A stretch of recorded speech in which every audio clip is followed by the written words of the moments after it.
الله من شرور أنفسنا ومن سيئات أعمالنا من يهده الله فلا مضل له ومن يضلله فلا هادي له وأشهد أن لا إله إلا الله وحده لا شريك له ونشهد أن محمدًا عبده ورسوله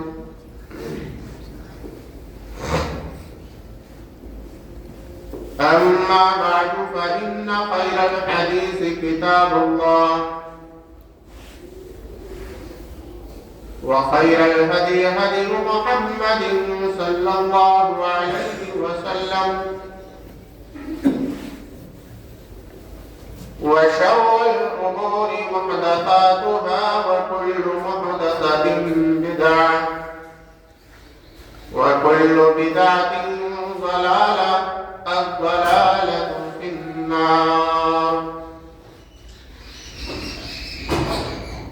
فقد قال الله تبارك وتعالى في كلامه المجيد والفرقان الحميد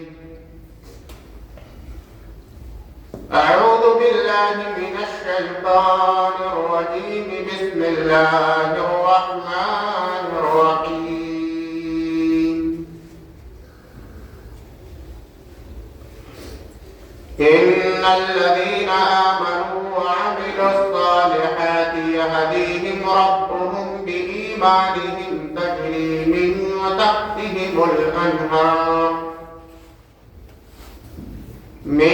تحتهم الأنهار في جنات النعيم دعواهم فيها سبحانك اللهم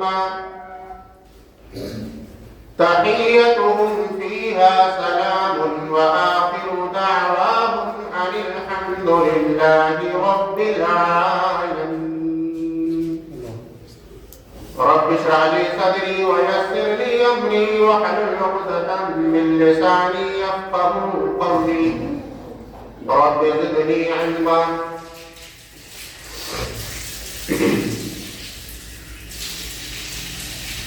حاضرین جمع پردہ نشین میری ماں اور بہنوں، ہر قسم کی تعریف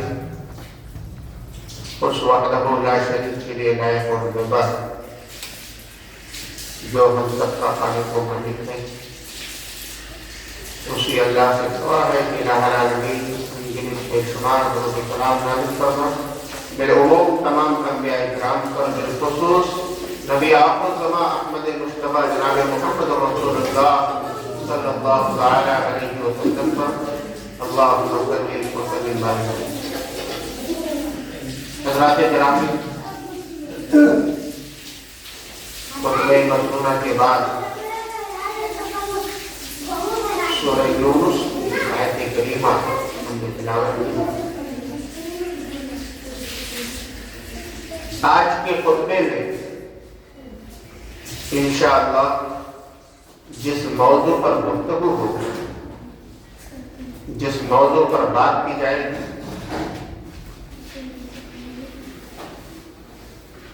اس موضوع کے تعلق سے آپ نے دیکھا ہوگا گروپ کے اندر کہ اس میں موضوع لکھا گیا تھا جنت کی بشارت، جنت کی بشارت۔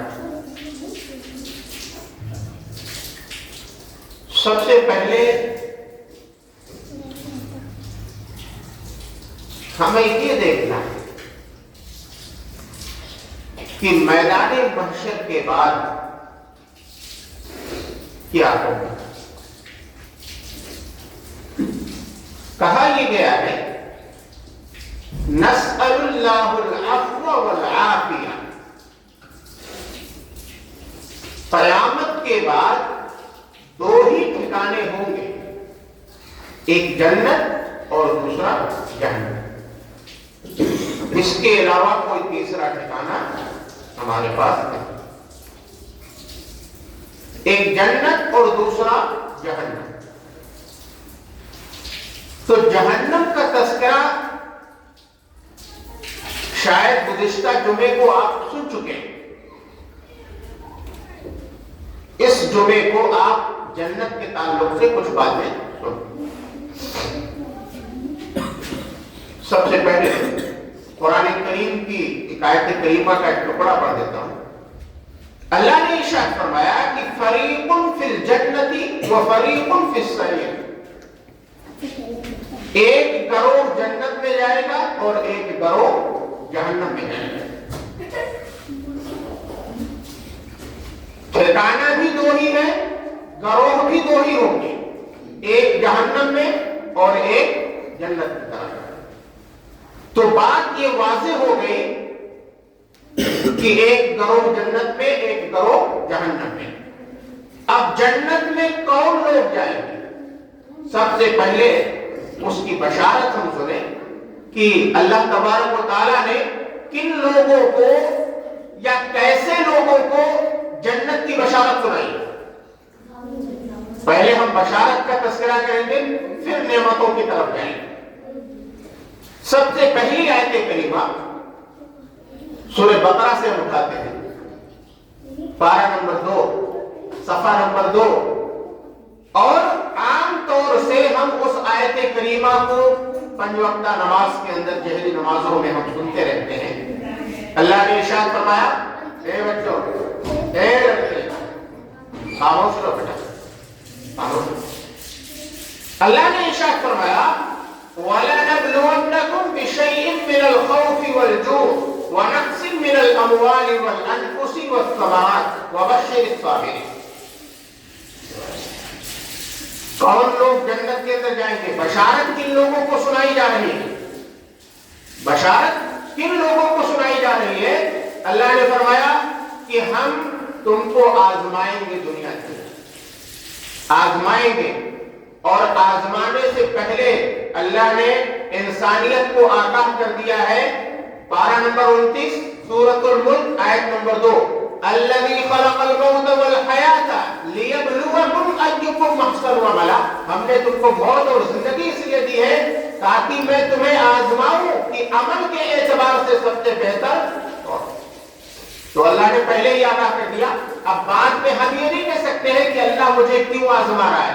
فرمایا وَلَنَبْلُوَنَّكُمْ بِشَيْءٍ مِّنَ الْخَوْفِ وَالْجُوعِ وَنَقْصٍ مِّنَ الْأَمْوَالِ وَالْأَنفُسِ وَالثَّمَرَاتِ. فرمایا کہ ہم تم کو آزمائیں گے کچھ چیزوں کے ذریعے سے, بِشَيْءٍ کچھ چیزوں کے ذریعے سے, ہر چیز سے نہیں, کچھ چیزوں کے ذریعے سے ہم تم کو آزمائیں گے. سب سے پہلی چیز کیا ہے؟ مِنَ الْخَوْفِ, خوف و ہراس سے. یہ آزمائش کا دور چل رہا ہے, آزمائش کا دور چل رہا ہے. یہ ہماری آزمائش ہے. اللہ تبارک و تعالی ہمارا امتحان لے رہا ہے, ہماری آزمائش کر رہا ہے.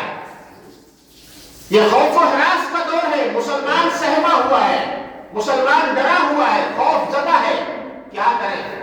مسجدیں چھینی جا رہی ہیں, مسجدوں پر قبضہ کیا جا رہا ہے.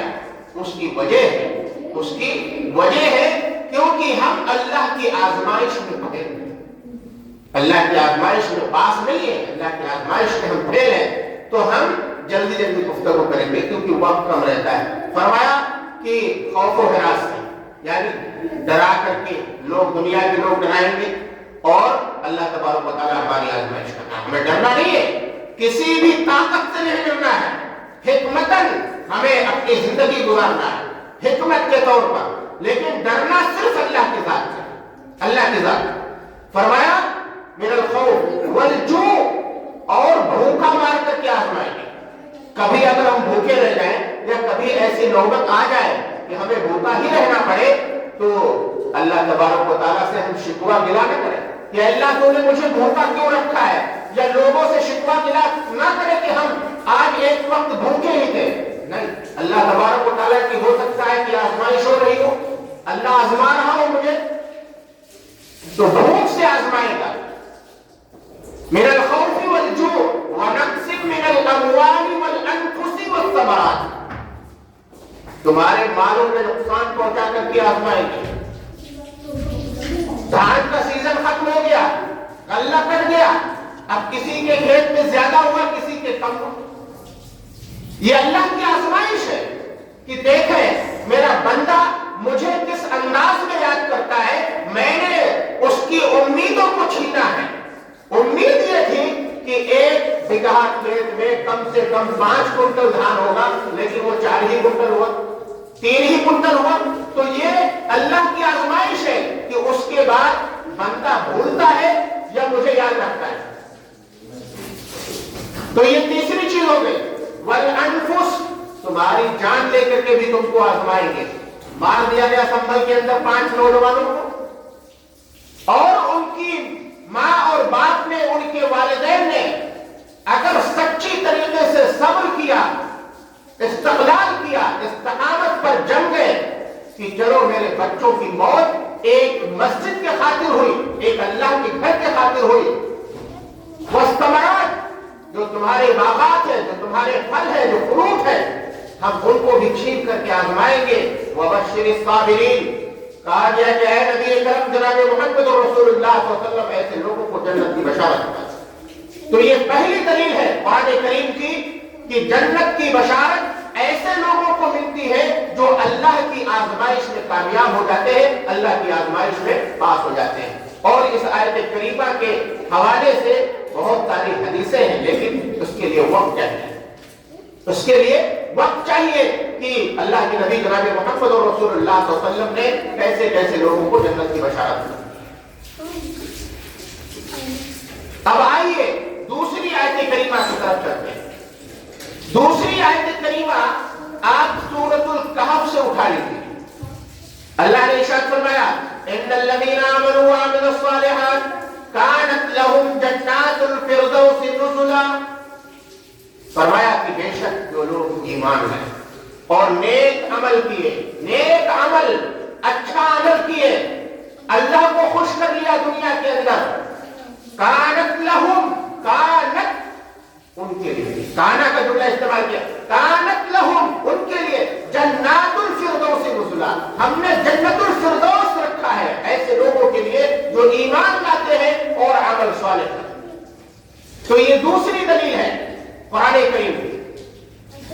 تیسری دلیل سورۃ الشورى کے اندر آپ چلے جائیں گے، 25ویں پارے کے اندر اللہ نے ارشاد فرمایا ان الذين قالوا ربنا الله ثم استقاموا تتنزل عليهم الملائكة الا تخافوا ولا تحزنوا وابشروا بالجنة التي كنتم توعدون. اللہ نے ارشاد فرما دیا، کیا کہا؟ ان الذين قالوا ربنا الله، جو لوگ یہ کہتے ہیں کہ ہمارا رب صرف اللہ، ہمارا رب صرف اللہ ہے، لیکن یہ ہر مسلمان کہتا ہے کہ ہمارا رب صرف اللہ ہے، ہمارا رب صرف اللہ ہے. لیکن اس کی کسی بھی صفات میں کسی دوسری ذات کو شریک نہیں کیا جا سکتا ہے. قرآن کریم اس بات کی دلیل ہے. اسی سورۃ الکہف کی آپ آخری آیت پڑھیں، فَمَنْ كَانَ يَرْجُو لِقَاءَ رَبِّهِ فَلْيَعْمَلْ عَمَلًا صَالِحًا وَلَا يُشْرِكْ بِعِبَادَةِ رَبِّهِ أَحَدًا. اللہ نے ارشاد فرما دیا کہ جنت الفردوس ان عمل کرنے والوں کے لیے ہے جو عمل ایسا کرتے ہیں، نیک عمل، جس کے عمل کے اندر اللہ کے سوا کسی کی شراکت نہیں ہوتی ہے، اللہ کے ساتھ کسی کو شریک نہیں کرتے ہیں. ان کے تعلق سے اللہ نے ارشاد فرمایا وَلَا يُشْرِكْ بِعِبَادَةِ رَبِّهِ أَحَدًا، جو کسی کو شریک نہیں کرتے وہ كانت لهم جنات الفردوس نزلا، یعنی اللہ تبارک و تعالیٰ نے ان کے لیے جنت الفردوس کو تیار کیا. یہ نزلہ کا معنی نازل ہونا ہوتا ہے، لیکن یہاں ترجمہ یہ ہوتا ہے تیار کیا ہے، بنایا ہے، رکھا ہے اللہ تبارک و تعالیٰ. یہ 3 آیت کریمہ ہم نے آپ کے سامنے رکھ دی کہ جنت کی بشارت ان لوگوں کے لیے ہے جو ایمان لانے کے بعد عمل صالح کرتے ہیں. تو معلوم یہ ہوا کہ پہلی چیز یہ ہے کہ بغیر ایمان لائے ہمیں جنت نہیں مل سکتی، بغیر ایمان لائے ہمیں جنت نہیں مل سکتی ہے. جنت کے لیے ایمان لانا یہ شرط لازم ہے، یہ شرط لازم ہے، یعنی ضروری ہے کہ ہم ایمان لائیں. اور جب تک ہم ایمان نہیں لائیں گے اللہ تبارک و تعالیٰ ہمیں جنت کے اندر داخل نہیں کر سکتا. تو یہ چیز میں معلوم ہوگی کہ ایمان لانا ضروری ہے اور عمل صالح کرنا ضروری ہے۔ اب آئیے ذرا ہم دیکھتے ہیں، اور اس سے پہلے ہم اللہ سے دعا کر لیتے ہیں کہ الہ العالمین ہم جمیع مسلمانوں کو، ہماری ماں اور بہنوں کو بھی ایمان کے ساتھ ساتھ نیک عمل کرنے کی توفیق عطا فرمائے، اور ہمیں جنت الفردوس میں مرنے کے بعد اے اللہ تو ہمیں جگہ عطا فرمائے۔ تو یہ 3 آیتیں کریمہ۔ اب آئیے ذرا ایک جھلک دیکھ لیتے ہیں کہ نیک عمل ہے کیا۔ بہت آسان چیزیں بتاتا ہوں، بہت آسان چیزیں جو ہمیں یاد رہے۔ اللہ کے رسول جناب محمد رسول اللہ صلی اللہ علیہ وسلم نے ارشاد فرمایا، جو شخص چلتے پھرتے، اٹھتے بیٹھتے، دکان میں، مکان میں، گھر میں، کاروبار میں، لا حول ولا قوت الا باللہ، یاد ہے نا؟ سبھی لوگوں کو یاد، ہماری ماں اور بہنوں کو بھی یاد ہوگا۔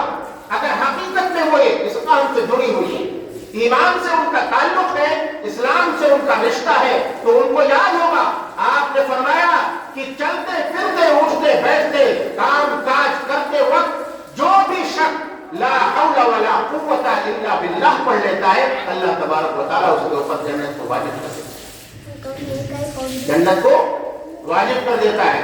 دوسری دلیل دے دیتا ہوں، تفسیر میں نہیں جاؤں گا، صرف آپ قرآن کریم کی آیتیں۔ دوسری دلیل دے دیتا ہوں، اللہ کے رسول جناب محمد رسول اللہ صلی اللہ علیہ وسلم نے ارشاد فرمایا، بہت ہی آسان کام ہے۔ آپ نے فرمایا افشوا السلام بینکم۔ آج تو مسلمانوں کی حالت یہ ہے، یہ وہابی ہے، یہ تو پکا شیطان ہے، اس کو سلام نہیں کرنا چاہیے۔ ہمارا مولوی اس بات کی دلیل دے رہا ہے منبر رسول پر کھڑے ہو کر کے، اور اللہ تبارک و تعالیٰ کا خوف ایسے مولویوں کے دلوں میں نہیں ہے کہ وہ منبر رسول پہ کھڑے ہو کر کے اور خود بھی گمراہ ہیں، لوگوں کو بھی گمراہ کر رہے ہیں۔ لیکن میرے رسول صلی اللہ علیہ وسلم نے کہا تھا کہ میری امت میں کچھ ایسے لوگ بھی آئیں گے جو خود بھی گمراہی کے راستے پر چل رہے ہوں گے اور لوگوں کو بھی گمراہ کر دیں گے۔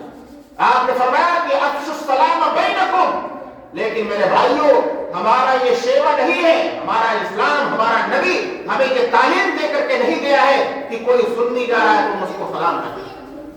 اگر ہم نے دیکھ لیا اور پہچان لیا کہ یہ مسلمان ہے تو ہمارے اوپر سلام واجب ہو جاتی ہے، وہ جواب دے یا نہ دے۔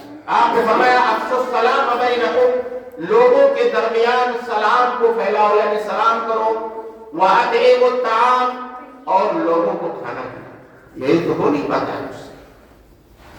لوگ کہتے نماز پڑھو، روزہ رکھو، زکات دو، جنت میں جاؤ گے، اگر کسی بھوکے کو کھانا نہیں کھلایا تو پھنس جاؤ گے، پھنس جاؤ گے، پھر نماز نہیں رہ جائے گی، روزہ یہ رہ جائے گا، زکات نہیں رہ جائے گی، سب یہی رہ جائے گا۔ فرمایا یہ حقوق العباد ہے، وَأَطْعِمُوا الطَّعَامَ، اگر کسی کو دیکھو کہ یہ بھوکا ہے، یہ یتیم ہے، یہ پریشان ہے، یہ بے حال ہے، اس کو کھانا کھلاؤ۔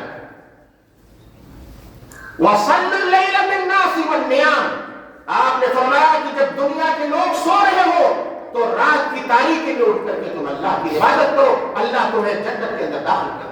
یہ میرے نبی جناب محمد رسول اللہ صلی اللہ علیہ وسلم نے بشارت سنائی ہے۔ میری ماں اور بہنوں، تم سے میرا یہ خاص اپیل ہے، میری خاص درخواست ہے کہ رات کی تاریکیوں میں اٹھ کر کے اللہ تبارک و تعالیٰ کے سامنے رویا کرو، اللہ کے سامنے گڑ گڑایا کرو، اللہ کی عبادت کیا کرو،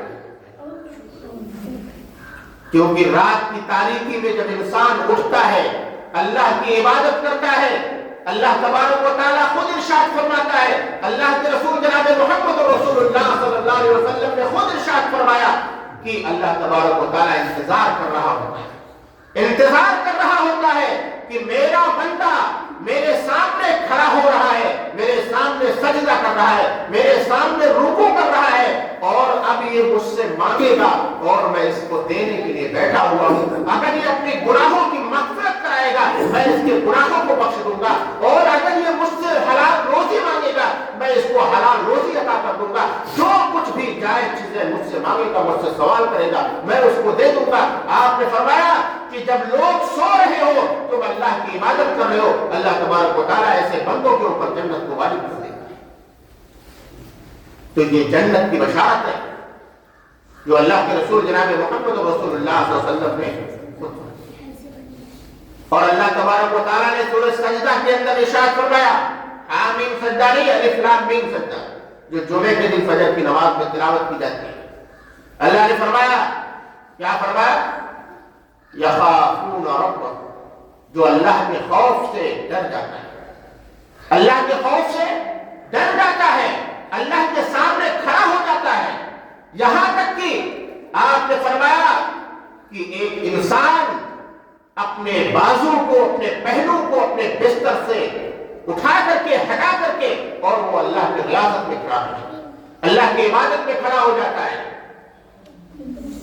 اللہ تبارک و تعالیٰ ایسے لوگوں کے اوپر جنت کی بشارت دیتا ہے، ایسے لوگوں کو جنت کی خوشخبری سناتا ہے. تو یہ 3-4 آیتیں ہم نے قرآن کریم کی آپ کے سامنے رکھی، جس میں جنت کی بشارت، اور بشارت ان لوگوں کے لیے ہے جو ایمان لانے کے بعد عمل صالح کرتے ہیں. میرے بھائیوں اور دوستوں، میری ماں اور بہنوں، میں سبھی سے یہ اپیل کر رہا ہوں کہ ایمان کے ساتھ جب تک عمل صالح نہیں ہے، آپ یہ مت سوچئے گا کہ میں ڈائریکٹ جنت کے اندر داخل ہو جاؤں گا اور اللہ تبارک و تعالیٰ مجھے جہنم کے اندر نہیں داخل کرے گا. نہیں، جہنم کے اندر ضرور داخل ہوں گے ہم، اگر ایمان کے ساتھ عمل صالح نہیں ہے، اور سزا بھگتنے کے بعد اللہ تبارک و تعالیٰ ہمیں آزاد کرے گا، وہ ایک الگ مسئلہ ہے. اب آئیے ذرا 2-3 آیتیں ہم دیکھ لیتے ہیں، 5 منٹ کا وقت ہے ہمارے پاس، کہ قرآن مجید کے اندر جنت کے اوصاف کیا ہیں.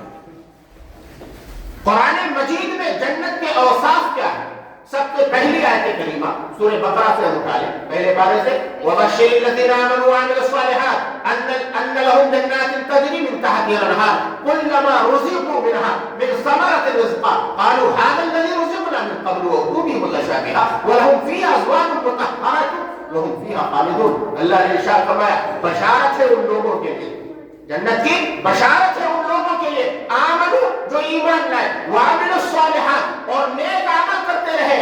جہاں پر بھی جنت کی بشارت ہے قرآن کریم کے اندر، میرے بھائیوں، میں کتنی آیتیں پڑھوں، وہاں ایمان اور عمل صالح کا تذکرہ اللہ نے ضرور کیا ہے. یعنی یہ دونوں چیزیں لازم و ملزوم ہیں، اور یہ ہمارے لیے بہت ہی ضروری ہے. آپ نے اللہ نے ارشاد فرمایا کہ نیک عمل کرو ایمان لانے کے بعد، ان لہم جنات، میں تمہیں جنت میں داخل کر دوں گا. کوئی دنیا کی طاقت روک نہیں سکتی ہے، کوئی دنیا کی ہستی نہیں روک سکتی ہے، یہاں تک کہ اللہ کے ملائکہ بھی نہیں روک سکتے ہیں. اگر تم نیک عمل کر کے آئے ہو، دنیا اور آسمان کا کوئی بھی سپر پاور تمہیں جنت کے اندر جانے سے روک نہیں سکتا ہے. جنات تجری من تحتها الانہار، جس کے نیچے نہریں بہ رہی ہیں. آج انسان کشمیر چلا جاتا ہے، شملہ چلا جاتا ہے، نینی تال چلا جاتا ہے، وہاں کی جب حسن و جمال کو دیکھتا ہے تو کہتا ہے نا بڑی خوبصورت جگہ، بڑی خوبصورت جگہ. وہاں تو نہریں بہ رہی تھی، وہاں تو چشمے جاری تھے. اللہ نے ارشاد فرمایا، میرے بندے ایمان لا میری ذات پر، نیک عمل کر لے، ایسی جنت کے اندر داخل کروں گا جس کے نیچے نہریں بہ رہی ہیں. کلما رزقوا منها من ثمرة رزقا، جب بھوک لگے گی، جب بھوک کا احساس ہوگا، اللہ تبارک و تعالیٰ مجھے ایسا پھل دے گا، من ثمرة رزقا، ہمیں یہ معلوم ہوگا کہ یہ تو ویسا ہی پھل ہے جو ابھی دیا گیا تھا. یعنی من قبل وأتوا به متشابہا، بالکل اسی کے متشابہ ہوگا، بالکل اسی جیسا ہوگا. اللہ نے ارشاد فرمایا، وأتوا به متشابہا وَلَهُمْ فِيهَا أَزْوَاجٌ مُطَهَّرَةٌ، اور آپ نے اللہ نے ارشاد فرمایا کہ تمہارے لیے ہم نے بہت ہی پاکیزہ بیویوں کا انتظام کر دیا ہے. ازواج مطہرہ وہم فیہا خالدون، اور ہمیشہ ہمیشہ کے لیے اسی جنت کے اندر تم داخل ہو جاؤ، تمہیں ہمیشہ اسی میں رہنا ہے. اب کھانے سے مراد یہ بھی ہے، اللہ کے نبی جناب محمد رسول اللہ صلی اللہ علیہ وسلم فرماتے ہیں کہ اگر آدمی اپنے دل کے اندر سوچے گا، صرف سوچے گا مجھے سیب کھانا ہے، سیب کا گچھا آ جائے گا ہمارے سامنے. یہ اوصاف ہے قرآن حکیم کے. اللہ کے رسول نے فرمایا سیب کا پورا گچھا آ جائے گا، انگور مجھے کھانا ہے، انگور کا پورا توشہ آ جائے گا. یعنی جس چیز کی خواہش کرے گا انسان، اللہ تبارک و تعالیٰ اس کو حاصل کر دے گا. ہمیں وہاں حرکت اور برکت کی ضرورت نہیں ہے، جیسے یہاں مرے جا رہا ہے، مرا جا رہا ہے انسان، مٹا جا رہا ہے دنیا کے پیچھے، ہائے دنیا ہائے دنیا ہائے دنیا. اور جب مر جاتا ہے تو وہی مثال ہے، الہاکم التکاثر حتی زرتم المقابر، غفلت میں پڑا رہا یہاں تک کہ قبرستان پہنچ گیا، لیکن اسے حاصل کچھ نہیں، کچھ حاصل ہونا ہے. اب آئیے دوسری آیت کریمہ دیکھ لیتے ہیں. اللہ نے ارشاد فرمایا، مثل الجنة التي وعد المتقون فيها أنهار من ماء غير آسن وأنهار من لبن لم يتغير طعمه وأنهار من خمر لذة للشاربين وأنهار من عسل مصفى ولهم فيها من كل الثمرات. اللہ نے ارشاد فرمایا سورۃ محمد کے اندر آیت نمبر 6 کیا فرمایا کہ جنت کا وعدہ جو میں نے کیا ہے تم سے میرے بندو مثل الجنت التي وعد المتقون، اللہ نے جو وعدہ کیا ہے مجھ سے جنت کی، جو بشارت سنائی ہے قرآن حکیم کے اندر، ہم اس پر کھڑے اتر جائے. اللہ نے فرمایا کہ ہم تمہیں جنت دے کر کے رہیں گے، ہر قیمت پر ہم تمہیں جنت کے اندر داخل کریں گے. اور جب تم جنت کے اندر داخل ہو جاؤ گے تمہارے لیے ہم نے انتظام کیا کیا ہے. آج انسان باہر جا کر کہیں پانی پیتا ہے تو اس کے لیے پہلے چھان بین کرتا ہے صحیح ہے غلط ہے. اللہ نے فرمایا وانہار، کیا فرمایا فیہا انہار من ماء غیر آسن، ایسا پانی ہوگا کہ جس کے اندر کوئی بدبو نہیں ہوگا، جس کے اندر کوئی کمی نہیں ہوگی، جس کے اندر کسی بھی ذائقے کی کوئی دوسری لذت نہیں پائی جائے گی، بالکل صاف و شفاف پانی ہوگا، بلا جھجک انسان اس کو پی جائے. وَأَنْهَارٌ مِّن لَبَنٍ لَّمْ يَتَغَيَّرْ طَعْمُهُ، اور ایسا دودھ دیا جائے گا. آج 70 روپے کلو ہم دنیا کے اندر دودھ خرید رہے ہیں لیکن اس میں بھی پانی مل رہا ہے. اللہ نے فرمایا اے میرے بندوں نیک عمل کر کے واپس آ جاؤ میرے پاس، مجھ سے ملاقات کر لو. فرمایا یتغیر طعمہ، ایسا دودھ ہم تم کو پلائیں گے جس کا مزہ نہیں بدلے گا، یعنی بالکل پیور خالص جس کو کہا جاتا ہے. آگے ارشاد فرمایا وَأَنْهَارٌ مِّنْ خَمْرٍ لَذَّةٍ لِلشَّارِبِينَ، اور ہم تمہیں ایسا جام اور شراب پلائیں گے جس میں کوئی نشہ کی چیز نہیں پائی جائے گی. وَأَنْهَارٌ مِّنْ عَسَلٍ مُصَفًّى، آخر میں اللہ نے ارشاد فرمایا کہ ہم تمہارے لیے ایسا انتظام کریں گے، ہم تمہارے لیے ایسی چیزوں کا جنت کا انتظام کریں گے. وَلَهُمْ فِيهَا مِن كُلِّ الثَّمَرَاتِ، ہر طریقے کے پھل اور فروٹ، ہر طریقے کی نعمتیں جنت کے اندر اللہ نے ہمارے لیے تیار کی. میرے بھائیوں اور دوستوں، میری ماں اور بہنوں، وقت ختم ہو چکا ہے. اس کی تفسیر قرآن مجید کے اوصاف میں بہت زیادہ، کئی حصوں میں اس کو لکھنے والوں نے لکھا ہے، اور ایک سے لے کر کے 10 حصہ تو میں خود گرا سکتا ہوں قرآن کریم کے حوالے سے، لیکن وقت ختم ہو رہا ہے. بس ہم یہ سمجھ لیں کہ جنت کی بشارت اور اس کی نعمتیں قرآن کریم کے اندر ان چیزوں کا تذکرہ جو کیا گیا ہے، اس کی سب سے پہلی دلیل اور سب سے لازم و ملزوم چیز یہ ہے، ہمارے لیے ضرورت اس بات کی ہے کہ ہم اپنے ایمان پر مضبوطی سے ٹکے رہیں اور ایمان کے ساتھ ساتھ اپنی زندگی کے اندر عمل صالح کرتے رہیں. اگر راستہ بھی چل رہے اور کوئی تکلیف دہ چیز پڑی ہوئی ہے تو ہم اس کو ہٹا دیں. اللہ تبارک و تعالیٰ خوش ہو کر کے اس تکلیف دہ چیز ہٹانے کے اوپر اس سے بھی خوش ہو کر کے اتنے چھوٹے سے عمل سے، اور اللہ ہم کو جنت میں داخل کر سکتا ہے، ہمارے گناہوں کو معاف کر سکتا ہے. آئیے ہم سب مل کر کے الہ العالمین سے دعا کرتے ہیں کہ الہ العالمین ہمیں دنیا کے اندر قرآن اور سنت پر چلنے کی توفیق عطا فرما. الہ العالمین ہمیں دنیا کے اندر جنت میں لے جانے والے عمل کرنے کی توفیق عطا فرما. الہ العالمین ہم سے جو ٹوٹے پھوٹے عمل ہو رہے ہیں اے اللہ ان اعمال کو قبول کر لے. الہ العالمین اگر اس میں کچھ خطائیں ہوتی ہیں، کچھ غلطیاں ہوتی ہیں، اے اللہ تو ہمیں ان غلطیوں سے درگزر فرمانا. الہ العالمین ہمارے گناہوں کو معاف فرما. الہ العالمین ہماری ماں اور بہنوں کی عزت و آبرو کی حفاظت فرما. الہ العالمین ہماری ماں اور بہنوں کو ایمان پر، اسلام پر جمے رہنے کی توفیق عطا فرما.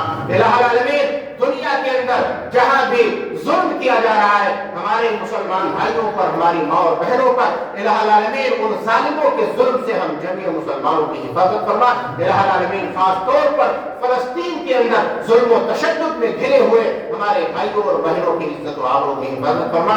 آمین. تقبل یا رب العالمین. وآخر دعوانا ان الحمد للہ رب العالمین.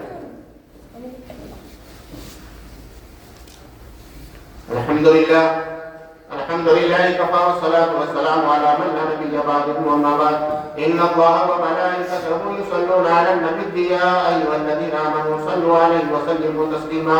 إن الله يأمر بالعدل والإحسان وإيتاء ذي القربى وينهى عن الفحشاء والمنكر والبغي يعظكم لعلكم تذكرون. واذكروا الله يستجب لكم ولذكر الله تعالى أعلى وأرحم وأكبر. وأقيموا الصلاة والسلام عليكم ورحمة الله.